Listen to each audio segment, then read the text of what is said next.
안녕하세요. 이 책을 소개할 신세연이라고 합니다. 오늘 리뷰할 책은 용기 없는 일주일이라는 책입니다. 처음에 이 책 제목 용기 없는 일주일을 보았을 때 누군가의 용기가 부족했던 것일까 생각이 들었습니다.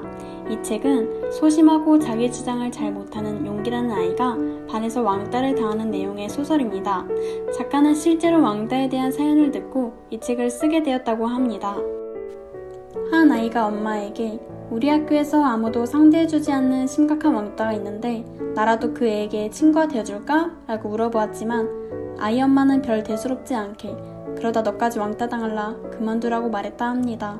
그날 밤 그 아이는 스스로 목숨을 끊게 됩니다. 그 아이가 바로 왕따의 주인공이었기 때문이죠. 소설보다 더 아픈 실제 이야기를 듣고 작가는 마지막까지 외로웠을 아이를 위해 이 책을 썼습니다.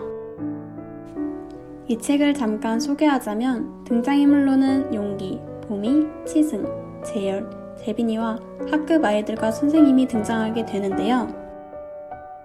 용기라는 아이는 왕따이면서 빵 셔틀을 당하는 아이였습니다.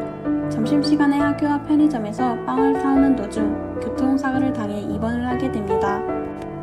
선생님께서는 용의자는 3명이 있는데 한 명은 의외의 인물이다라고 말하신 뒤에 자수를 하면 내 손 안에서 끝내도록 하겠다 말한 뒤 사라집니다. 평소 용기의 돈을 자기 돈처럼 사용했던 치승이와 재열이는 양심의 가책을 느끼고 있었고 재빈이도 소극적이게나마 용기를 괴롭혔음을 인정하고 선생님을 찾아갑니다. 선생님은 반에 돌아와 제3의 인물을 일치하지 않는 것 같다 말씀을 하시고 열린 결말로 책은 마무리 지어집니다.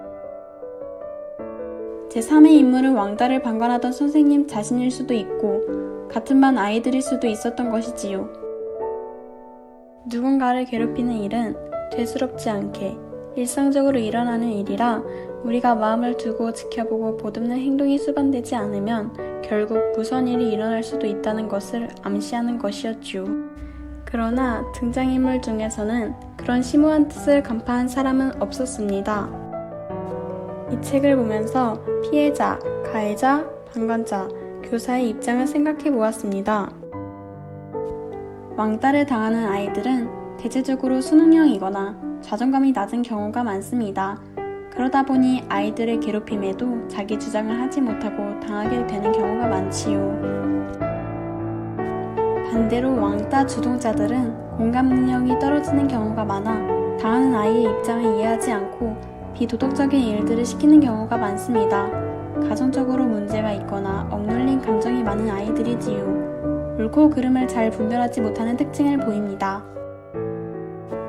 이런 일들을 보고 있던 반 아이들은 왜 아무 행동도 취하지 않고 지켜보기만 하였을까 생각해봤습니다. 자기 일이 아니면 무신경한 요즘의 세태를 보여주고 인간성이 중시되지 않는 또래 문화의 특징일 수도 있을 거라 생각했습니다. 관여하는 것이 골치 아프고 나까지 당할 수 있겠다라는 생각에 지켜볼 수밖에 없었을 거라 생각합니다. 교사는 과연 이것을 몰랐던 것일까? 반 아이들을 가장 자주 보는 담임인데 과연 모를 수 있을까? 의문점이 제기됩니다. 학교와 학급의 이미지를 실추시키지 않기 위해 자신의 책임을 면피하기 위해 일이 커지는 것을 원하지 않아서 덮어버린 것은 아닐까 생각이 들었습니다. 우리는 이 책에 나온 누군가의 입장이 될 수 있습니다. 안타까운 것은 등장인물 중 누구도 우리가 취해야 할 바른 태도를 보인 인물이 없었다는 것입니다. 아마도 일상적으로 우리 주변에서 일어나는 일이지만 아무렇지 않게 대하고 있는 현실 그대로를 반영한 이야기일지도 모르겠습니다.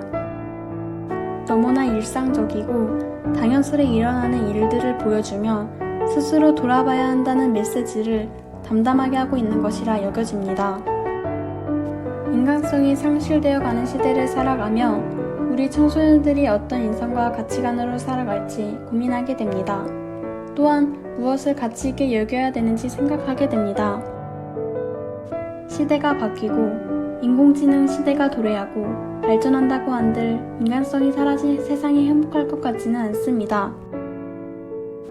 시대가 바뀌어도 인간으로서의 가치를 지키고 사람을 존중하는 마음을 갖는 것이 필요하다는 생각이 들었습니다. 지금까지 용기 없는 일주일 책 소개였습니다. 감사합니다.